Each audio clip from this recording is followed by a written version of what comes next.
Bonjour à tous, bonjour tous ceux qui me suivent sur cette chaîne dédiée entièrement au domaine minier et aux questions de HSE et d'environnement. Alors, je suis Kwasi Justin. Si vous me prenez en marche pour la première fois, sachez que je suis géologue spécialiste des industries extractives et je suis aussi manager HSE. Alors, en ce qui concerne, aujourd'hui, nous allons parler de HSE, donc la manutention des opérations de manutention. Alors, lorsque nous tenons compte des opérations de manutention, il y a quatre facteurs, quatre éléments qui vont caractériser les risques de blessure. Les quatre éléments qui vont caractériser les risques de blessure, donc les facteurs qui vont influer sur les risques, qui vont amplifier, en fait, qui vont affecter les risques de blessure. Alors, il y a quatre facteurs. Le premier facteur, c'est la tâche. Le deuxième facteur, c'est la charge. Le troisième facteur, c'est l'environnement du travail. Le quatrième facteur, pardon. Donc, le premier, je me reprends. Le premier, c'est la tâche. Donc, le premier facteur qui va occasionner ou favoriser, je dirais, un risque de blessure. Le premier facteur, je dis, c'est la tâche elle-même. Le premier facteur, c'est la tâche. Le deuxième, c'est la charge. Le troisième, c'est la capacité individuelle. Donc, celui qui va faire la manutention, est-ce qu'il a la capacité, est-ce qu'il a la force physique pour le faire? Et le quatrième facteur, c'est l'environnement de travail.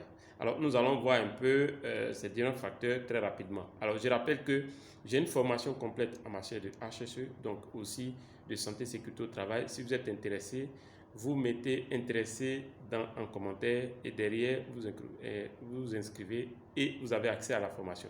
C'est une formation en ligne de plusieurs modules, donc à peu près 6 modules qui portent sur les questions HSE. Alors aujourd'hui, dans cette petite capsule, je vais vous parler des facteurs qui vont influer sur les risques de blessure lorsqu'on fait une opération de manutention. Alors le premier facteur, c'est la tâche elle-même. Alors, avant de faire la tâche, sachez déjà, vous devez faire une analyse de l'environnement, une analyse de la tâche, pour vous assurer que cette tâche est possible dans l'environnement dans lequel vous trouvez. Donc, vous devez prendre en compte, le premier facteur à prendre en compte, c'est la tâche elle-même. Faites une analyse de la tâche. Faites une analyse de ce qu'on veut faire. Quelle est l'opération de manutention qu'on veut faire? Donc, ici, on parle du cas spécifique de la manutention. Avant de faire cette manutention, vous devez faire une évaluation, une analyse de la tâche.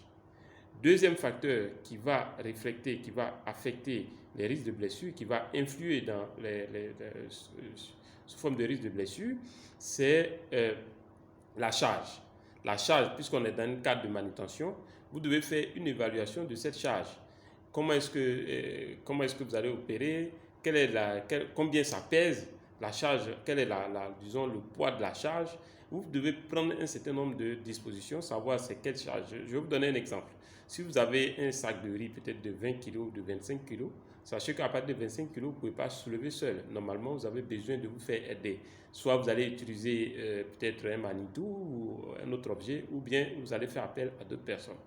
Donc, avant de faire une opération de manutention, vous devez faire une évaluation de la charge.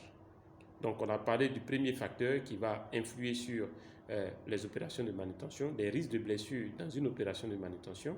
On a dit que c'était dans un premier temps la tâche et qu'il fallait faire une analyse de la tâche. Deuxième chose, c'est la charge. Vous devez avoir une idée très claire de la charge, le poids de la charge ou peut-être la taille, etc. Donc, vous devez avoir toutes les informations nécessaires sur cette charge. Troisième facteur qui peut influencer, qui peut causer des risques, entraîner des risques de blessure, c'est la capacité individuelle. Par exemple, si vous êtes quelqu'un de mince et que vous n'avez pas la force nécessaire pour soulever un objet, vous devez penser que cet objet-là, vous devrez besoin de peut-être une poulie ou peut-être autre chose, ou même de l'aide d'une seconde personne. Donc, vous devez évaluer votre capacité personnelle. Est-ce que vous avez l'énergie nécessaire pour soulever? Vous avez la force nécessaire?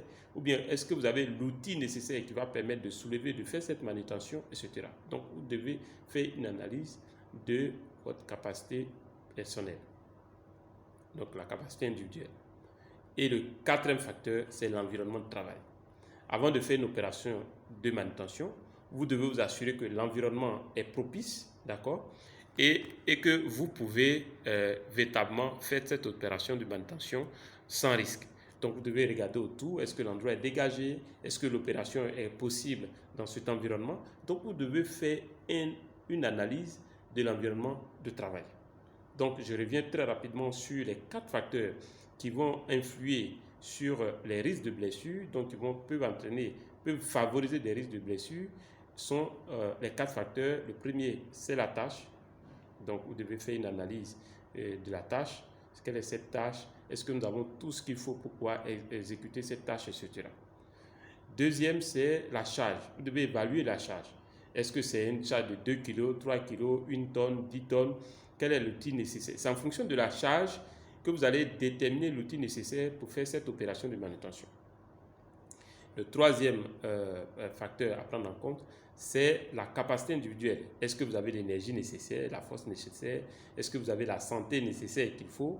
Est-ce que vous avez la connaissance nécessaire, etc., etc., etc., avant de faire cette opération de manutention. Et le quatrième facteur, c'est le facteur de l'environnement de travail. Il faut faire une analyse, prendre du recul, regarder l'environnement de travail. Est-ce que l'environnement de travail permet de faire ce type de manutention? Dans le cas contraire, vous ne devez pas faire cette manutention. Sur ce, sachez que si vous êtes intéressé par des formations en matière de HSE, je suis moi-même responsable HSE, manager HSE. J'ai une formation détaillée concernant non seulement les opérations, les dangers liés aux opérations de manutention, mais une formation de HSE et de santé et sécurité au travail. Alors, si vous êtes intéressé, vous dites intéressé, vous me laissez votre email ou bien vous me contactez via WhatsApp au plus 225 59 42 17 05. Et vous dites que vous êtes intéressé, je vous dirai, c'est une formation en ligne, vous n'avez pas besoin de vous déplacer. Alors, si cette vidéo vous a apporté quelque chose, vous a plu, faites-moi un gros like, un j'aime pour m'encourager. Et abonnez-vous à la chaîne, commentez aussi cette vidéo. Et si vous vous abonnez, Google va mieux référencer la chaîne et nous pourrons véritablement atteindre plus de personnes. Alors si on se trouve dans une autre capsule, à très bientôt, on parlera certainement de questions minières ou d'environnement ou d'HSE ou de santé et sécurité au travail. À très bientôt, ciao, ciao.